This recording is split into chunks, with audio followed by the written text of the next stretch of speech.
Bom, meus alunos, continuando, se você não assistiu o primeiro vídeo sobre Locke, é essencial para poder entender o que a gente vai ver agora, tá? A gente vai ver agora dois núcleos de ideias em Locke. A gente vai entender estado de natureza e sociedade civil. Locke também é um contratalista, igual o Hobbes. A gente vai entender o estado de natureza dele, como que ele consegue chegar à sociedade civil.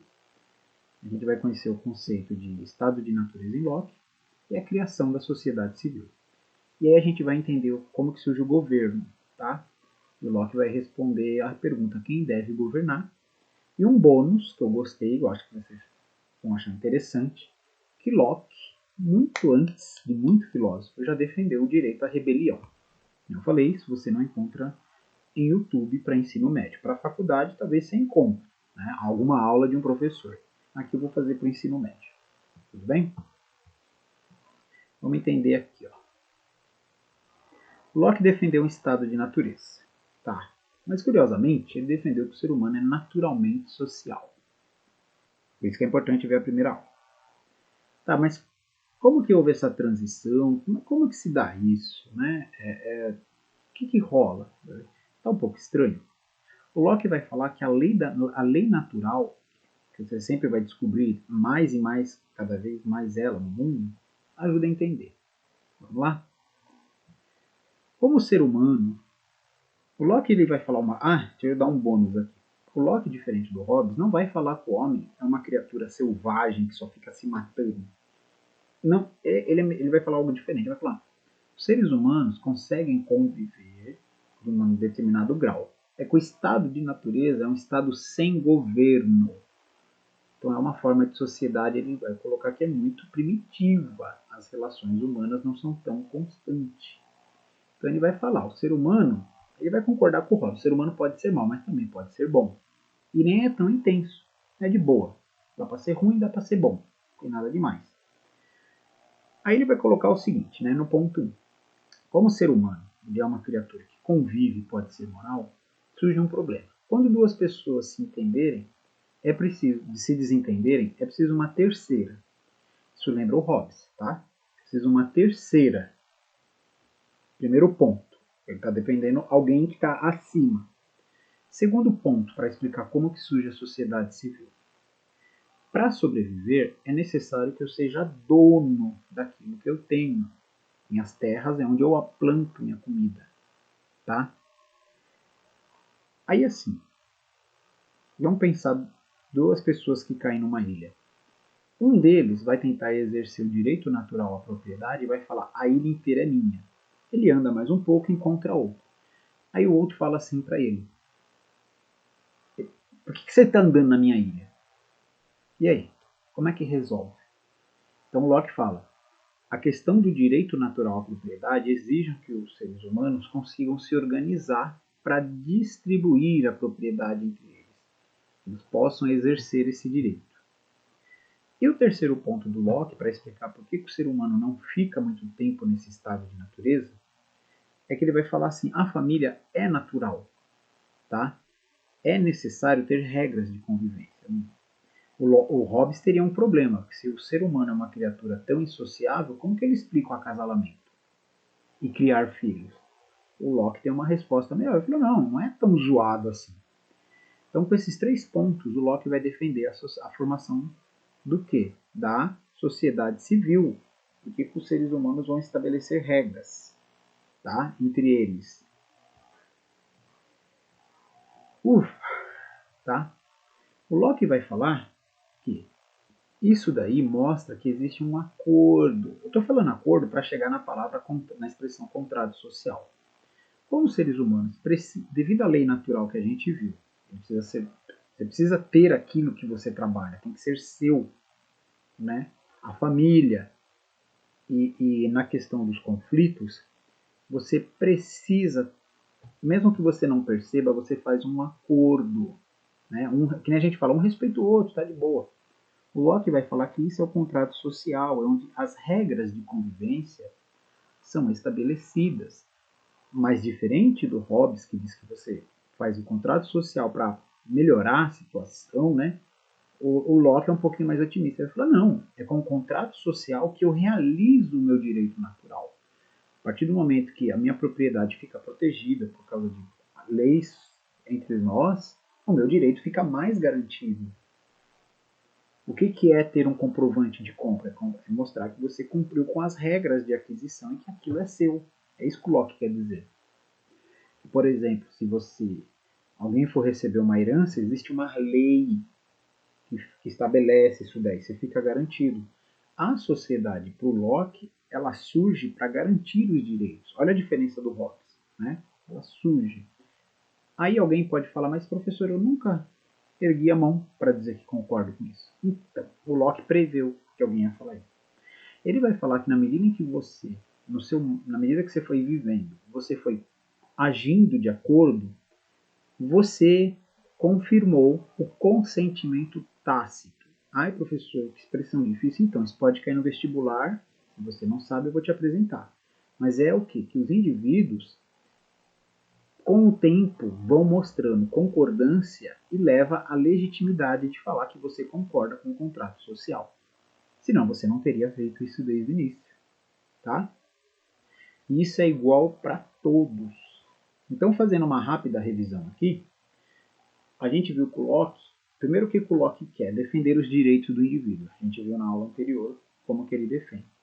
E ele vai usar a lei natural para dizer como que os direitos nascem e também como que a sociedade nasce.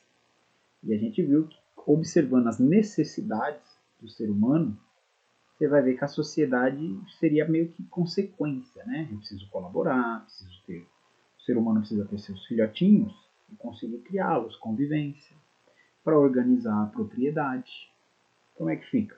Então ele fala, é natural que você vai chegar na sociedade. Não não ia demorar muito.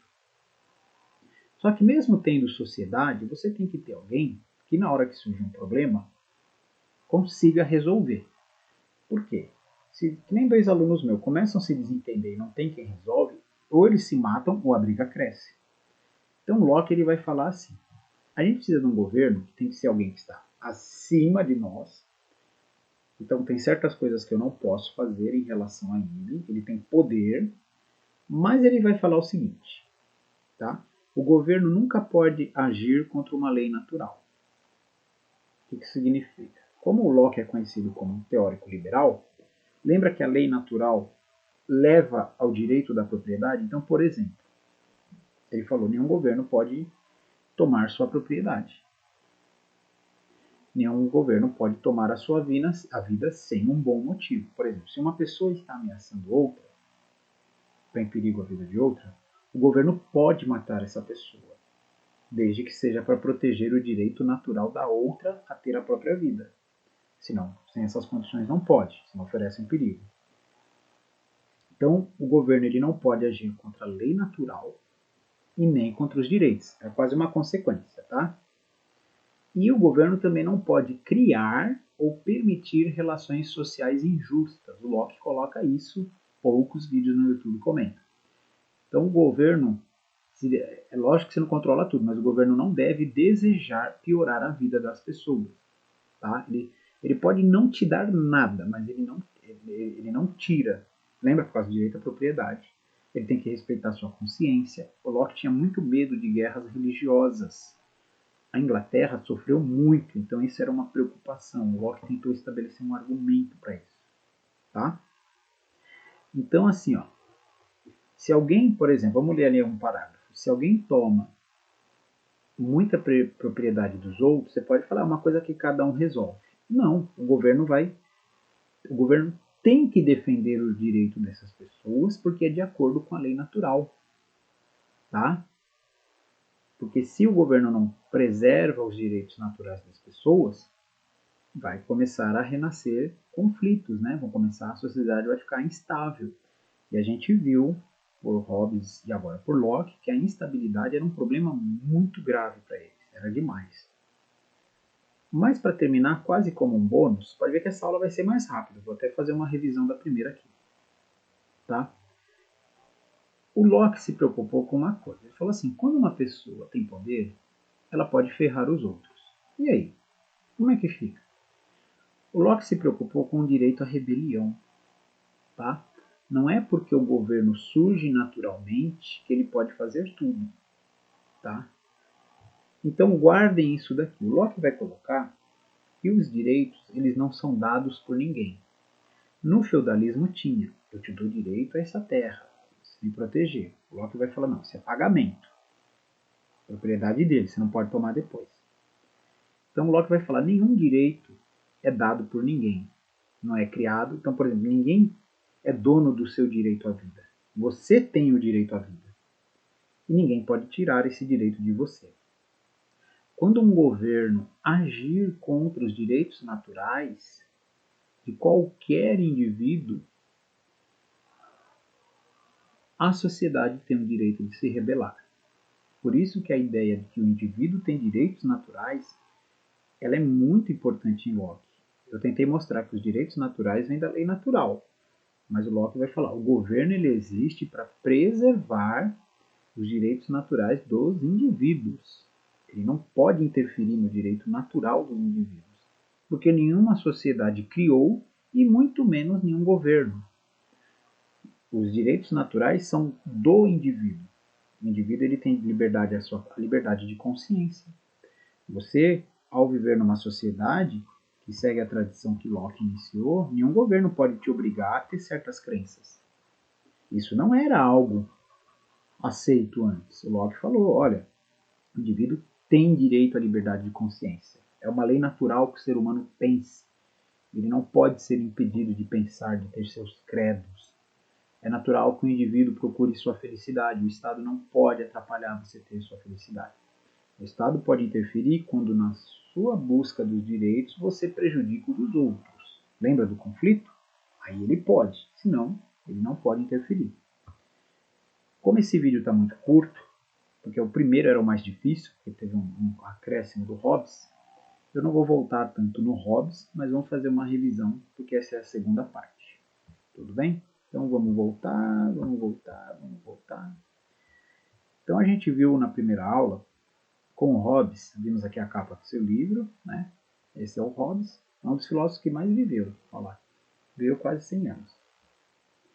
Então, o Hobbes ele viveu um período de insegurança, igual ao Locke, mas era um pouquinho mais para trás. Ali era de segurança sem motivo nenhum. Né? Não tinha mais cavaleiro, não tinha mais quem vigiasse as estradas, era muito fácil você ser roubado e morto. Isso fez o Hobbes enxergar os seres humanos como animais bestas feras. O tigre, o leão, eles não são bestas feras, eles convivem. O Hobbes vai falar que nós somos piores, nem conviver consegue, porque a gente é movido por nossa vontade. Então ele vai falar o seguinte, como todo mundo querendo tudo dá problema, olha a diferença para o Locke. Vamos fazer o seguinte, vamos deixar só um mandando, mas ele tem que mandar em tudo. O Estado é soberano. Tá? Então isso quer dizer que eu tenho mais liberdade, por quê? O doido que o Hobbes vai defender a soberania, defendendo como defesa da liberdade.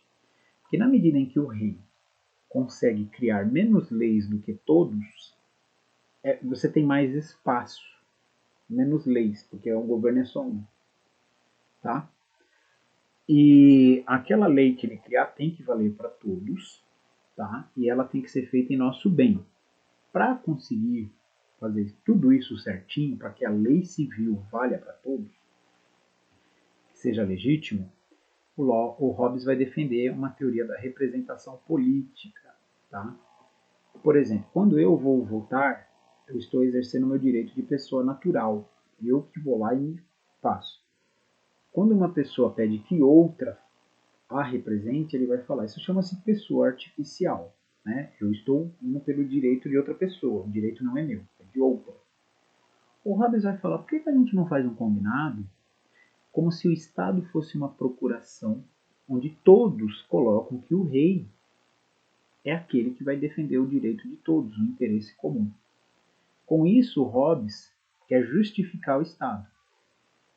Aí ele consegue explicar a origem, que vem do meio comum, e que o doido, que ainda você tem mais liberdade, porque no estado de natureza é de guerra constante, não tem chance.